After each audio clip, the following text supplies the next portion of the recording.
Okay. Today we're going to look at our situation after examining the past and what lessons were learned from the past, and see how COVID-19 caused a shift in our society today and the way that we live as individuals.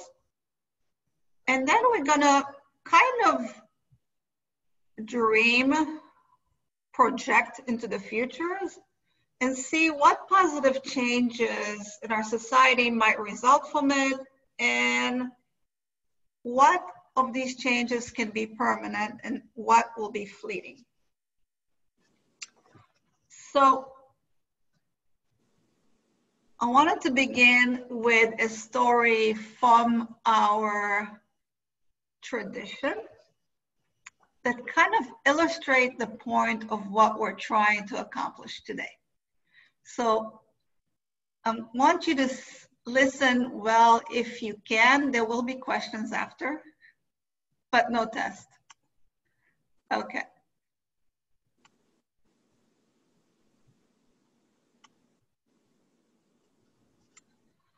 Two rabbis, a Hasidic rabbi. The Hasidim are the people, they're Jews that are Orthodox, that believe that Judaism belongs to every man, and they express their Judaism in a very joyful and happy way. So this is one sect. So there was a rabbi from the Hasidic community that met with a Misnagdish Gadol. This is a rabbi, the Misnagdish, sorry. They have a somber way of approaching Judaism, very serious way. So they have some differences in the way that they practice Judaism and study Judaism. And they don't usually see eye to eye. So these two rabbis met after the Holocaust, and I want you to keep the timing in mind. The Hasidic rabbi told this story to the other rabbi. There were two brothers, one who ate only meat and one who ate only dairy. So they ate separately. Why?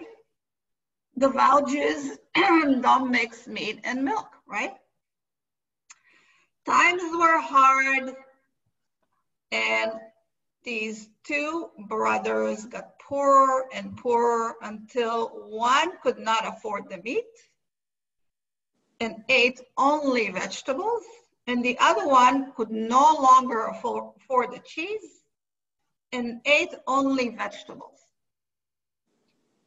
Until the one said to the other, your fleshings, your meat, are no longer fleshings. My milching, my cheese, is no longer milchings. Let's eat together.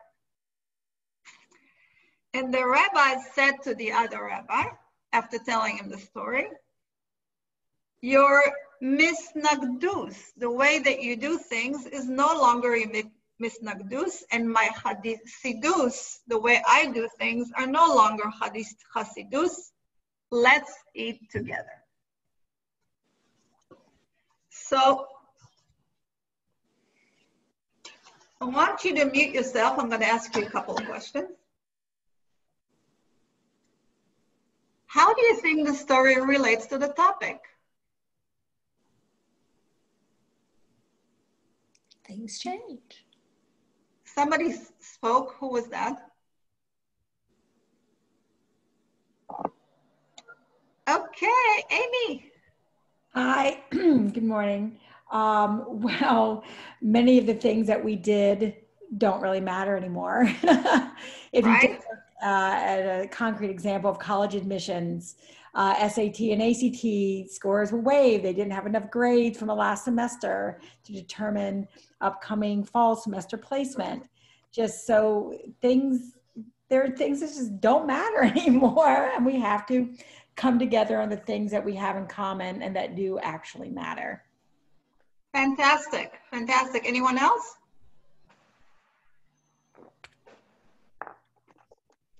Maybe this will help. This conversation occurred right after the Holocaust. Why is that important? They don't have food. Yeah. Aviva. They both survived and realized how important it was to be together, and they put away what were minor reasons why they weren't getting together, and they came together after a serious crisis. Yes, great. Sometimes it takes a crisis, Have to raise your hand. a negative event, suffering, loss, to get our priorities straight, right? And we realize that ideology and things like being proud and stubborn in the end mean nothing. And things like friendship, camaraderie, relationships, they go straight to the top. So this is why I wanted to open with this particular story from our tradition. Now we're going to take a few moments to examine. I'm going to ask people to please mute themselves, to examine some of the examples of the events that occurred in our tradition that caused disruptive change, and what happened afterwards, how things improved. I'm going to share the screen. We're going to go to the very, very beginning, to Torah, because there's nothing wiser than Torah. No idea. So let's do that.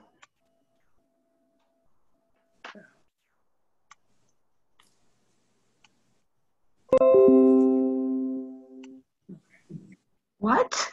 I lost it.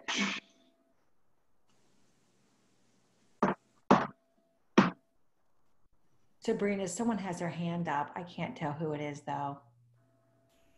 Who had their hand up? Let me see. Someone. Bye. Hi, Ellen. Well, I mean, it's obviously, to me, it's the destruction of the temple followed by the growth or the beginnings of synagogues, of individual synagogues. That the destruction of the temple did not destroy Judaism, because the rabbis devised this other way that we can pray. Yes, you're jumping a little bit ahead, but absolutely that's on my list, our list to do this. So let's go to the very beginning. See that? You're not stupid. Okay. You'll have to do it all. Huh? No, there's another story. Now,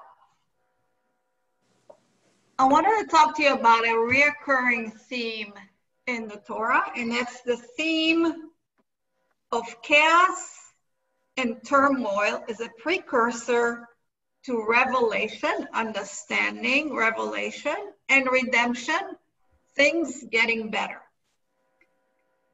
This occurs in the Bible on a regular basis, and we often see bad things happening, followed by wonderful things happening after.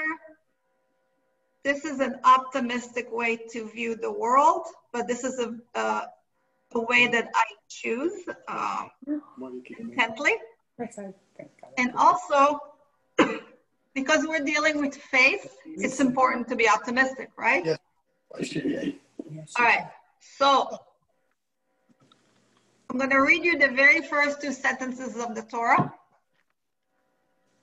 Bereshit bara Elohim et hashamayim ve'et haaretz. When God was about to create heaven and earth, now look at the second sentence.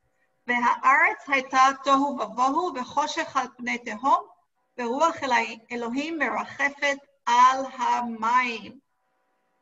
The earth was a chaos, unformed, and on the chaotic water, there was darkness, and God's Spirit glided over the face of the water.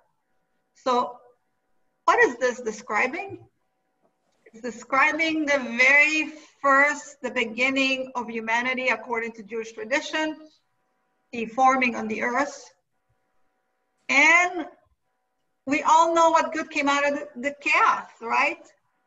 God basically gave us everything that we needed to live on this earth. All we have to do is look around and see how beautiful our world is. And this all came out of chaos. We're going to go to the next example now, and that's Noah and the flood. I thought there was Noah.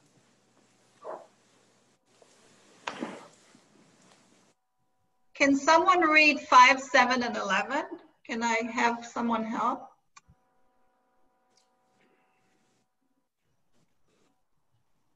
Just unmute yourself and read if you'd like. I can do it. Okay, great. And the Lord saw that the wickedness of man was great in the earth, and that every imagination of the thoughts of his heart was only evil continually. And the Lord said, I will blot out man whom I have created from the face of the earth, both man and beast and creeping thing and fowl of the air, for it repented me that I have made them. And the earth was corrupt before God, and the earth was filled with violence. Okay, so God created the world. He created it beautifully. He gave man every single thing that they needed. 10 generations later, because Noah came 100 years after the creation, God looks around and is like very unhappy with the way people are living their lives. People are wicked, they're violent, they are destructive, and he decides to destroy everyone, okay? He's not happy with the results of his work. He gave man free will, and they are not behaving, and they're not being good to each other. And he's like, I'm gonna start this over, okay? The earth can stay, but we need new people. So God said to Noah, but I will establish my covenant with thee, and thou shalt come into the ark, thou and thy son and thy wife and thy sons' wives, and with thee. So we know what the outcome of this whole situation was. It rained for 40 days and 40 nights. Noah is in the ark with his family, with 2 animals of every species. At some point, he sends the dove out. Remember the story? The dove comes back with an olive branch, signifying that the water has receded enough for them to disembark and begin life. So from the destruction of the Mabul, the flood, came a better, improved earth, and we all know the story of the rainbow, right? God made a covenant with humanity that he will not destroy humanity again. Please, God, let that be, okay? Yeah. We progress in history, and we look at the slavery in Egypt.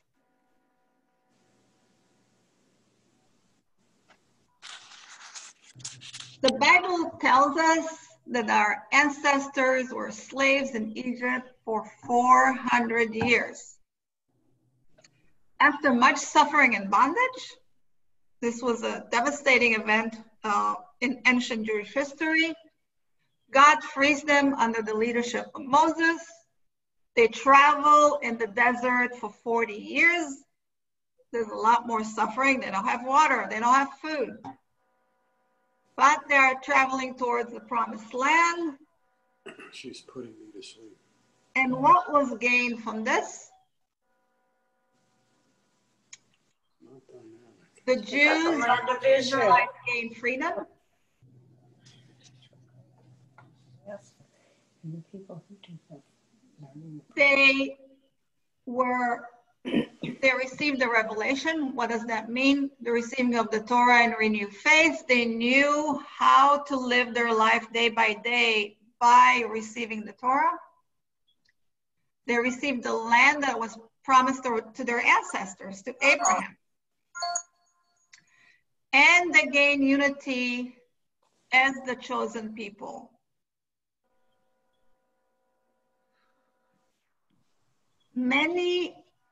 So this is Torah, right? We fast forward several thousand years. There are many, many other calamities that the Jews have experienced through the centuries, through millennia. The destruction of the two temples in Jerusalem, like Ellen mentioned, it led to people going into the diaspora, but then when they came back, there was no temples. Ellen, I'm gonna unmute you. You wanna talk a little bit about that? I can't hear you, wait, okay. Okay. Just that the people were so upset because going to the temple had been the only way of praying to God. And they thought, what will happen? What will happen? And very shortly into the period of the diaspora, the rabbis came up with the idea of the synagogue, which is considerably smaller than the temple, but nonetheless gave people the opportunity to do what they did at the temple minus the sacrifice. So that was a big good thing that we dropped and went into the same things that we now have the synagogue for: friendship, for study, for help, for whatever. Wonderful, Ellen. I also want to add that prayer became more organized because of the temples. So up until that point, everybody prayed on their own. For the Shlosha Regalim, they traveled to the temple in Jerusalem to pray together. But after the destructions of the temples and people going to diaspora, and especially when they returned to Israel, the Siddur, the prayer book, was organized as a way to unify the Jews, because they were splattered all over the place. And when they came back, the Siddur, the order of the prayers, unified the Jews because they were all saying the same prayers at the same time, gathering in synagogues, but also across the world, not just in Jerusalem. Okay. May I? Go ahead. Yeah. It also took out the middleman between God and the people, because once we removed the high priest in Jerusalem and people were in small groups in different countries, they prayed directly to God, not through sacrifice. Right. That's a good thing, right? We stopped sacrificing animals. I always had a hard time with this. Well, also because it gave me I'm talking about me, but it gave human beings a direct line to God instead of through someone else. So I just wanted to list other atrocities that happened to the Jewish people. There are many, many of them, but the expulsions of the Jews to diaspora, the expulsions of the Jews from Spain in 1492, the various pogroms in Eastern Europe, the oppression and discrimination that Northern African Jews suffered in the 1950s and 60s. This is my family story. It's not a pretty one. Okay, there's a lot of suffering and oppression there. But after close examination, and we already spoke about some of this, we can argue that some changes and consequences that came out of all this suffering was actually positive. Now, I wanted to move a little further into the 1930s and 40s and talk a little bit. I'm going to stop sharing for a second. Talk a little bit about the Holocaust. Now, we're not comparing COVID to the Holocaust. this was a systematic killing of people, our people, just for the fact that we were Jewish. COVID is affecting everyone. But I want to specifically, it's hard to talk about this because it's such a trigger. Just the word Holocaust, we're like, right? In the aftermath of the Holocaust, good things came out. And I want to talk about those. But nothing is more raw in the Jewish soul than the suffering of the people, our people during the Holocaust in Germany, Poland, other Eastern European countries. It can't be compared to any other event.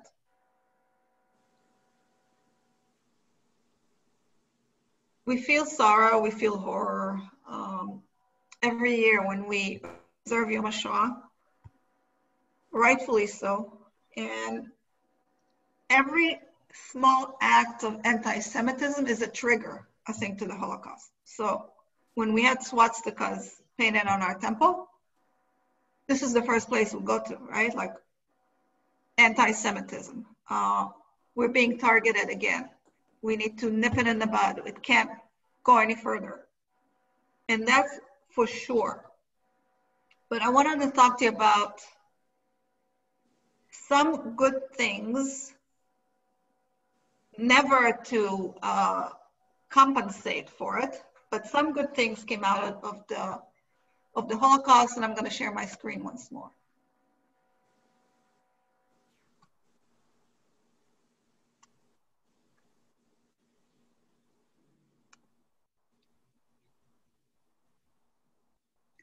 All right. So after the Holocaust, nations pledged to prevent and punish the crime of genocide. So any kind of organized killing of a specific people, as a world, as a global society, it was decided to punish this crime and to work towards prevention. You know, whether or not the world is successful of this, this is a topic for another class. There's many atrocities that are still happening that are genocidal, that are still targeting specific people. But there was an effort, and there was a treaty, and there was an organized way that people met to do this. Criminal trials established that government officials who committed crimes, let's say like Hitler or Eichmann, against humanity should be held accountable by international tribunals. So this way people cannot hide in certain countries, but we know that the system was not perfect because many Nazi war criminals moved to certain countries in Europe. Argentina comes to mind. But also, and this was horrifying to me, there was a series, I think it was called The Hunters. If people didn't see it, please see it, with Robert De Niro. Through this series, I found out that the United States of America secretly hired Nazi scientists because they did not want to lose the research that they did. They did research on humans. So they wanted to make sure that that is not lost. So they actually had them settled in towns like Iowa, and places like that. I don't know how many there were, but this is a true thing, and it was investigated to be true.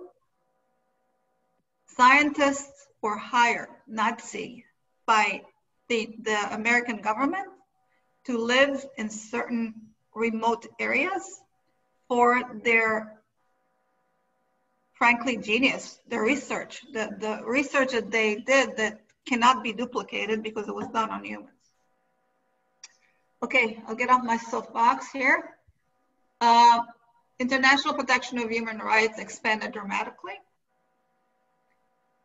The idea of informed consent. Anybody that have ever studied research, before they use human subjects, they have to have them sign an agreement and be clear about the purpose of the research and how it's going to be conducted.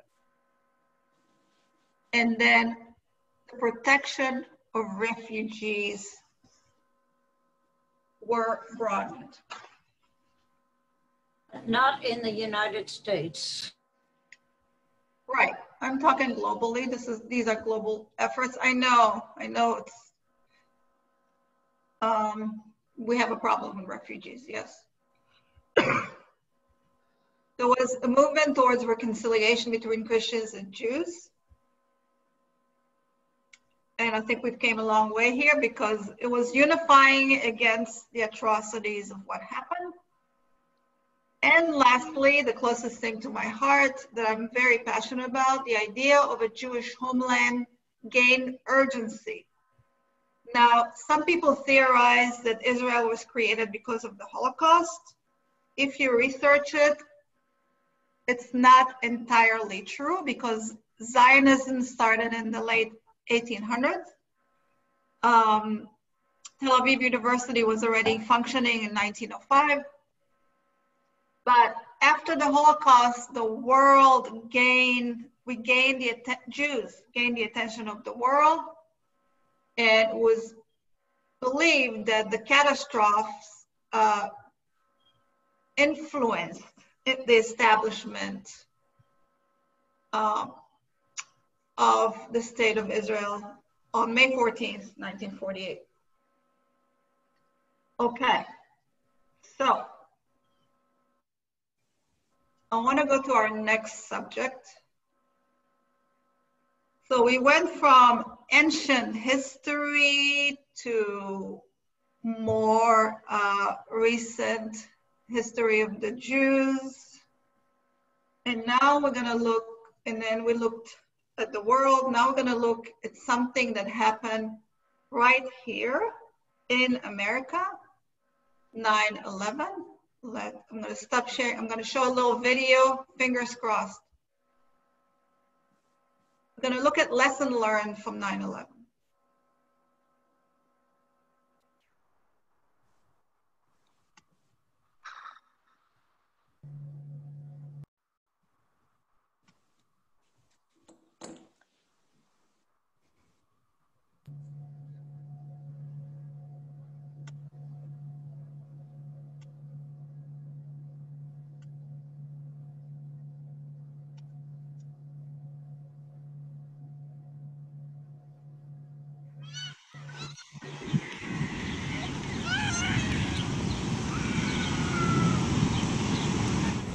Since 9/11, we haven't really learned anything.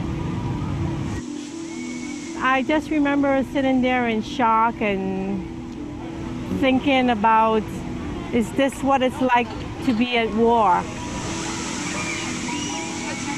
I learned that actually the American people is, we get stronger because of our adversity.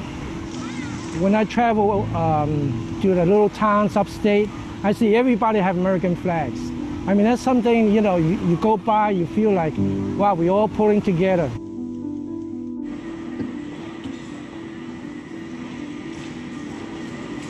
I was on the track of like, everything's okay, and it's a normal day. Somebody pushed me, and I was like, what a jerk, you know, who's pushing me today? And as soon as I got outside, there were rocks falling on my head and policemen, and I realized the thing that I learned was that shouldn't really make assumptions about people's motivations without really understanding the context. And it was really kind of a strange day to come to that realization. I've thought a lot about those people, and I hope that they got out.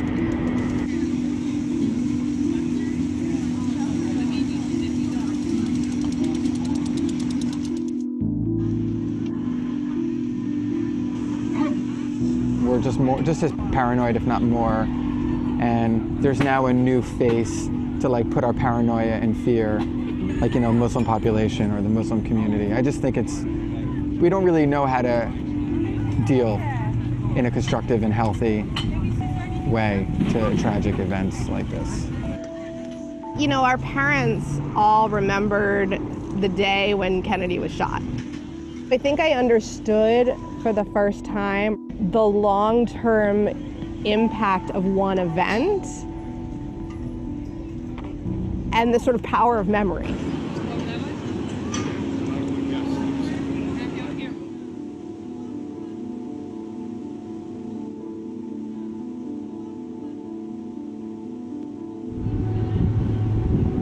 One day I was in the Trade Center when I cut out of high school with a bunch of friends, and we all went there to the restaurant in the Trade Center. You know, you remember things you did. You're never gonna see that again now.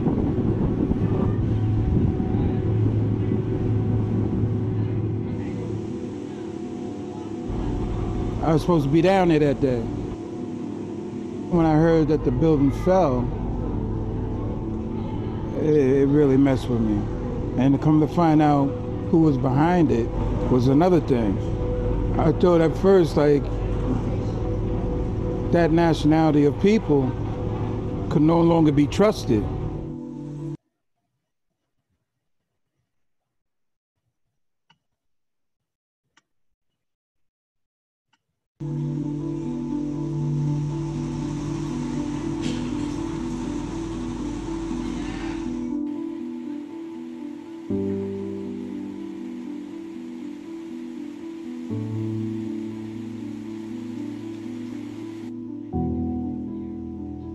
I think it made us more aware that this could happen anywhere. That America is not, we're as vulnerable as anybody else. I learned that we as Americans have got to remember how to be humble. And I know it changed the importance of letting loved ones know how much you appreciate them. There are bigger things in the world. It was the first time that there were people who didn't like Americans. That was definitely one of the biggest things I learned. So I became a lot more cautious and more fearful of other people, and that was kind of something I wish didn't happen. I wish I wasn't so fearful about things, but it's what it does when you're little. It impacts you quite a bit.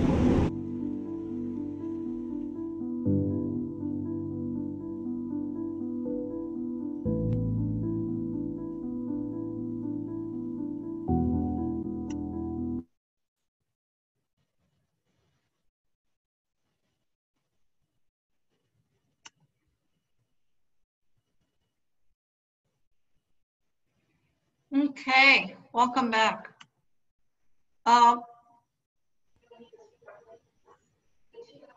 Oops, hold on.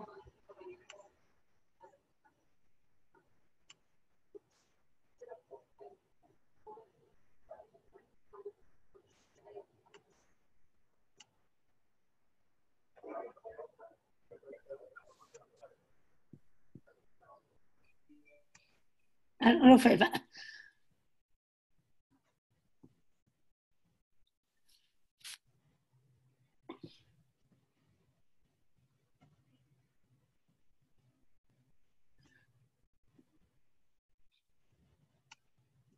Sorry about that, guys. Okay, I think all of us in this room, with the exception of Kohav's baby, were around when 9/11 happened, and it was devastating and shocking and had many things that happened as a result of it. Does anybody want to comment, first of all? Feel free to unmute yourself.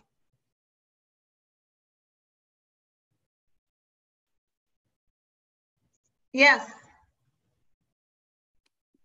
It was, I was working in New York when this happened, and New Yorkers were always pictured as tough individuals, not so polite, not caring. But when we were making our way to the ferry to get across the Hudson to get into Jersey, there were long lines of people waiting for the ferry. And every once in a while, there was a handicapped person who was standing in line, and everybody said, "Go ahead, go ahead of us. When we were walking down to the ferry, the bars were open. They weren't handing out liquor, but they were handing out little bits of food. They were handing out water. So the mean New Yorkers, tough New Yorkers, were showing their human side. And I think that's characteristic of human beings. When there's a tragedy, we all come together for each other. That's true. That was beautiful. Again and again, sometimes it takes a tragedy to discover what the human spirit is like. But it happens almost every time. And it's also happening with COVID. We're gonna get to that in a minute. Anyone else want to comment on the video on 9/11? Yes, Roberta. I think people were nicer, and just to add on to what was just said, people were nicer to everyone after that, and it lasted for a long time. Then it went away, but I mean, they were, I mean, you know, we probably all noticed that. It's still nice. Paula, you have your hand up. Hi, I was working in Manhattan 9/11 in Times Square, in an office building, large one, and watched the second building fall. And the reaction of people in the office, both higher ups, the younger the person, the more upset they were. When the bridges were closed and people felt no way out, I had 5 people in my apartment that night, young people that were living in the city without their parents. It was like a war zone. But that night, the city was dead silence.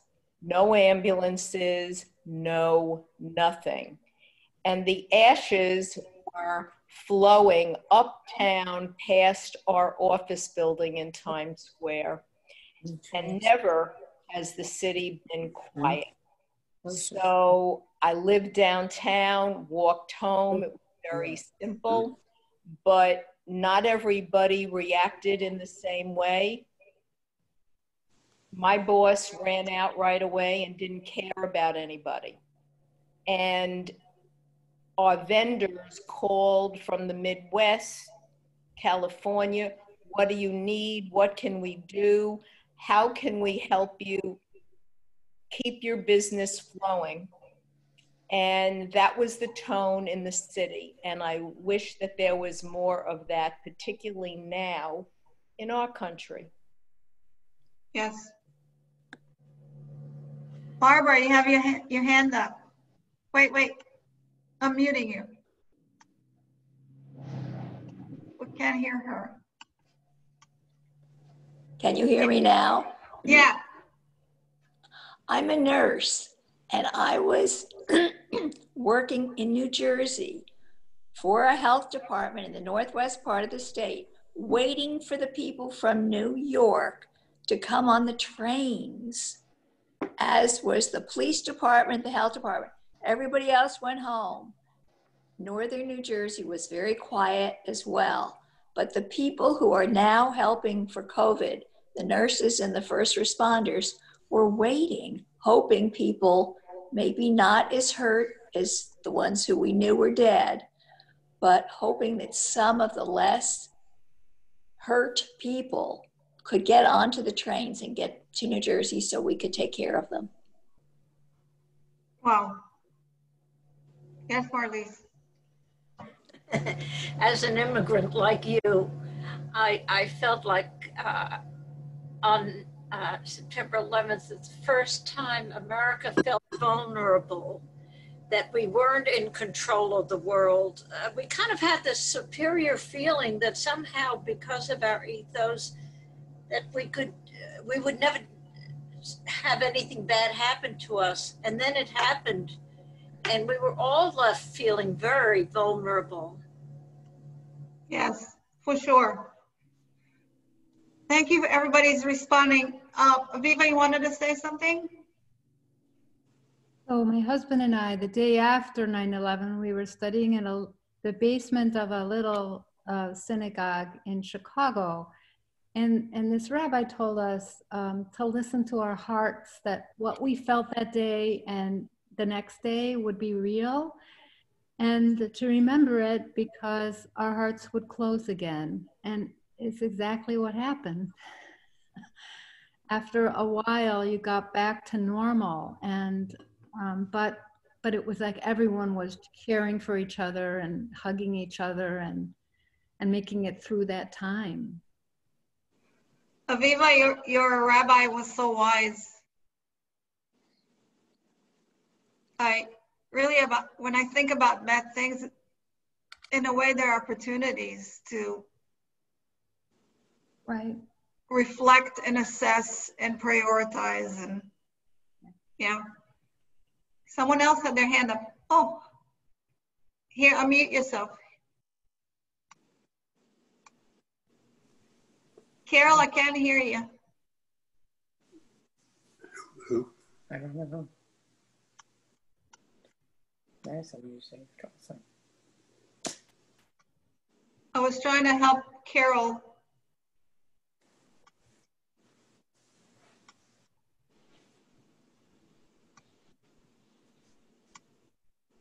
I don't know.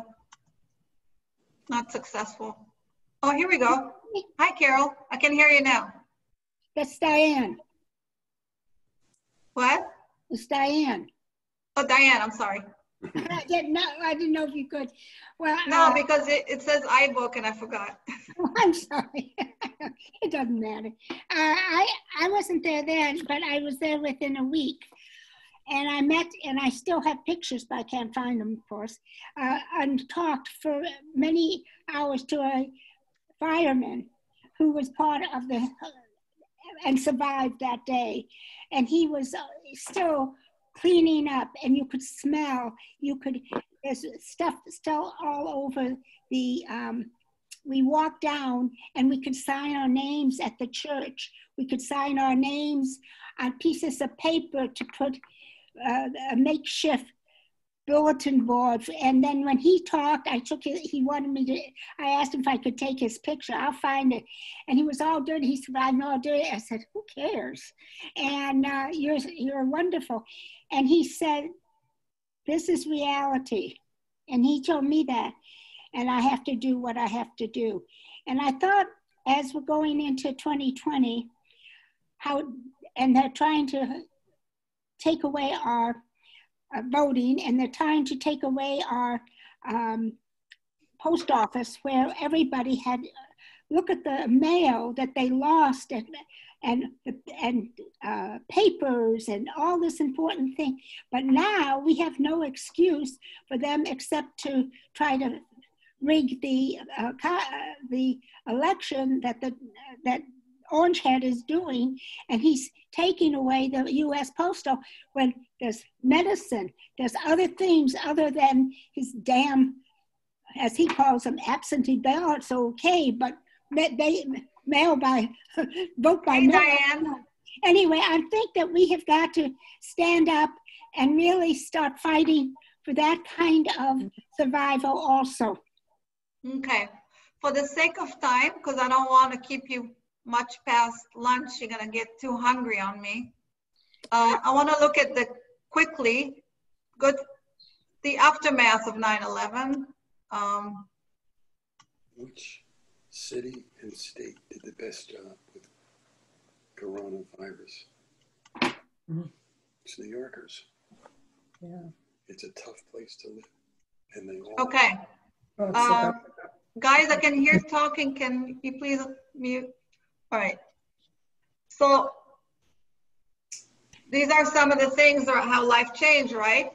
Backpacks and luggage and other things that were a dime a dozen in New York were suddenly dangerous. I don't have to tell you about airport security, how you have to take your shoes off and sometimes more. X-ray pictures. the skyline started to change and disappear on shows. So when you look back at shows like from the 1980s and 90s, they actually take the towers out. I was surprised to see that.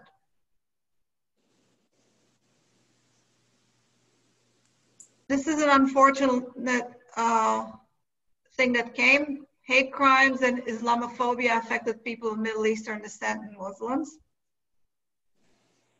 I think this still exists. I don't know if we still do this, but afterwards, anytime a plane flew up above, it was like a trigger. We felt that no one could keep us completely safe. Lots of people said that, like the utopic feeling of all-powerful America protecting its people, that doesn't exist anymore. I think it's gone completely. Normally, not everybody got that. Ground Zero is now a museum. I was there, it's beautiful. All right. I had planned for you guys to go into breakout rooms. But there's no time. And discuss something in your life or in your parents' life or in your family life that was difficult and resulted in good unexpected things. But because of the sake of time, I think we'll just have a discussion. And then we'll talk quickly about COVID, and then will be time to depart. Does anyone want to share? I'm going to stop sharing. Does anyone want to share an event in their family life, in their parents' life that was devastating, but resulted in something good? I'm going to unmute Robin. Wait. Here you go. Okay, I'm not zeroing in on anything in particular, except it just seems to me like this is the Jewish cycle. What's the cycle of humanity? Chaos is we're never going to be fully protected from chaos. And it reminds me a lot of just, you know, I had a young cousin that died in a freak accident.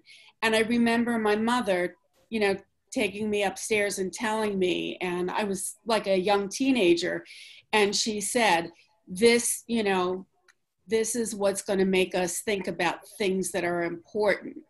You know, as a teenager, and we were always, you know, bickering and that kind of thing, and it just seems like this is, it's like that's like a microcosm of what happens, you know, and in the big world, it's just the same thing, only big, big, big.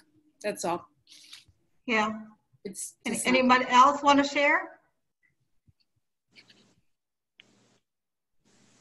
Janet, unmute yourself.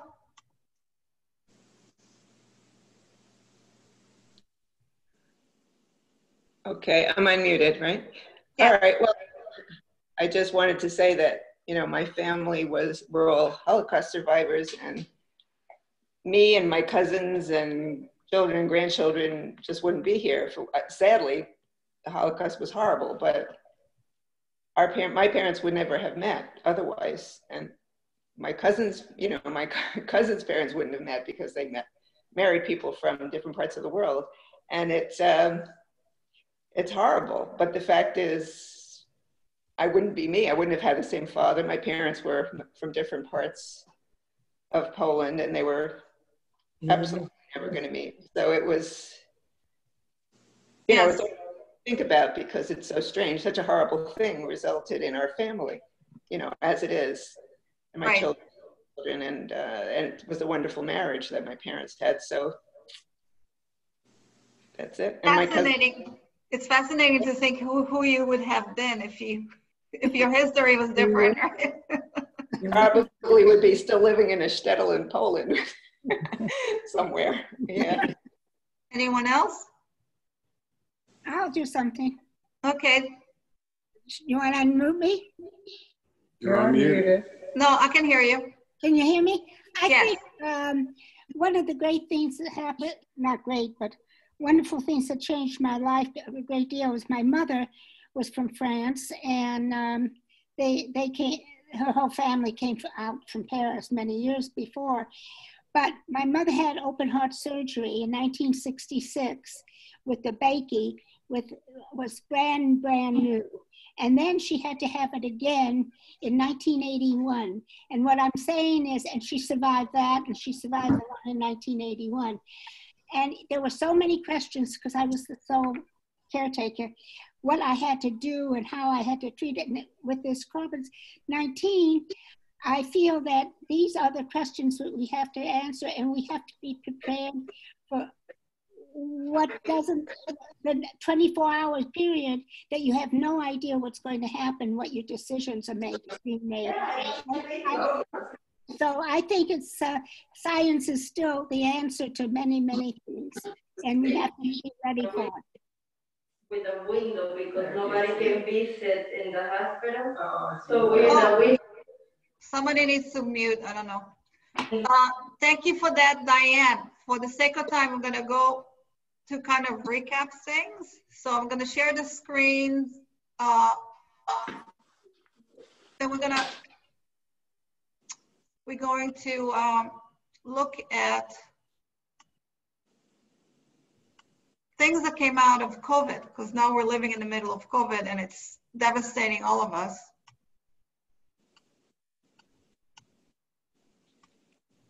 Okay.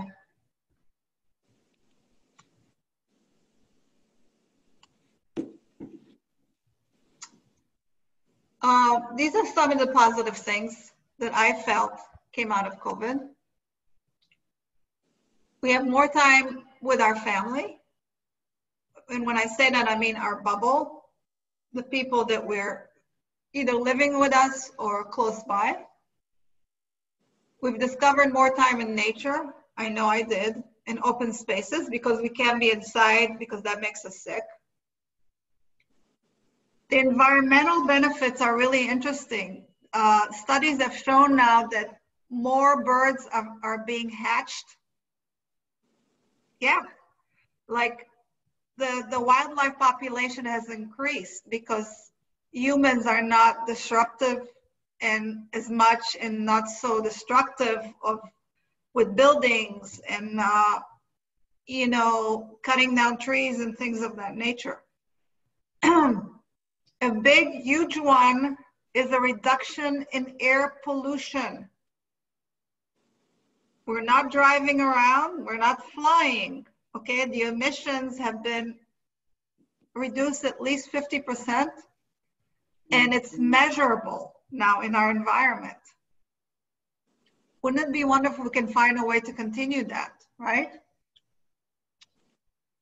Less spending, we're not going out, we're not traveling, so we're actually, hopefully, saving a little more, or maybe donating to causes that are close to our hearts.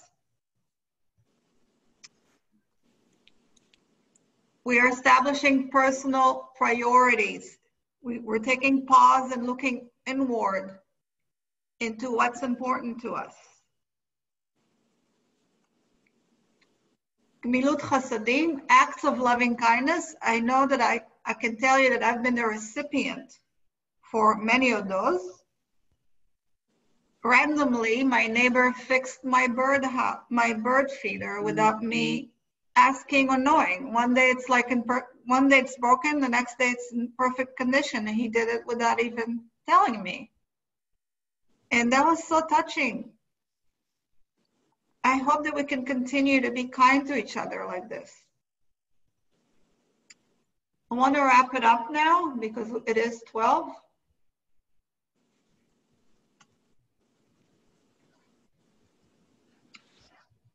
So in every human life, some rain must fall. If we've lived long enough, we know that this is true. Challenges are part of everyone's journey. But challenges also gives us pause to reflect and consider changes that might be good. Let's use this time during COVID to do just that, to look inwardly and see how we can improve our lives, the lives of our loved ones, in the world. I want to leave you with an image as an inspiration.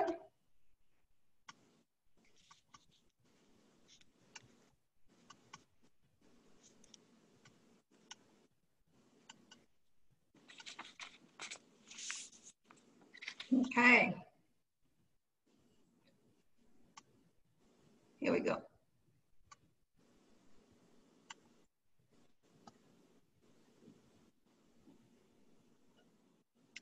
Not all storms come to disrupt your life. Some come to clear your path. So we wish for each and every one of you for this storm to be a way to clear your path to better things, to better life, to a better world for all of us. Does anyone want to say anything before we say goodbye?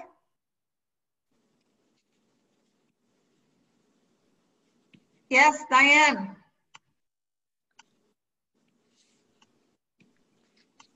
Can't hear you, Diane.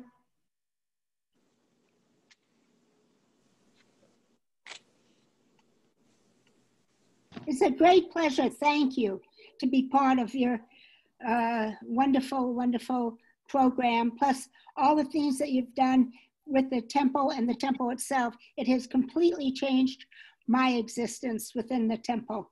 And I think that I thank you so much. And God my pleasure, and I feel honored to be part of this community. Ellen. On behalf of Adult Ed, I would also like to thank you so much for your presentation.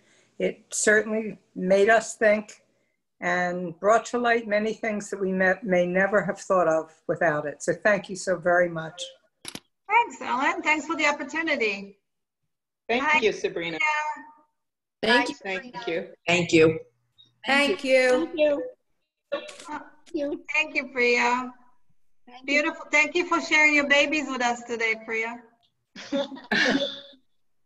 Yeah. Of course, always. Feel free. If you want to hang out, you can. Or if you want to go, you're probably hungry. But we can stay and chat if you want. Sabrina, I just wanted to share, because so much of this is about perspective and how you perceive a situation and if you're able to turn it into a positive. And I know everybody knows that saying, like, is the glass half empty or half full? And I heard something a while ago that really changed my perspective on even how you can have perspective. And so I heard someone say, it's not if the glass is half empty or half full, glass is refillable. And when I heard that, I just thought, oh my gosh, I can't believe I never thought about it like that, you know? But that was just an interesting way to even think about, you know, the way you think about things. And I do believe if you have a positive perspective, then you're able to turn tragedies into something positive that can help you. So I just wanted to share that glass thing, because that blew my mind when I heard that. Maria, that also, when I think about what you just said, it also empowers you to refill your glass. In other words, it's not you looking at the glass, it's you interacting with the glass and filling it. That's great. Sabrina, that's why you're the teacher. I didn't think about it like that. That's right. You can fill your own glass up. That's true. Great.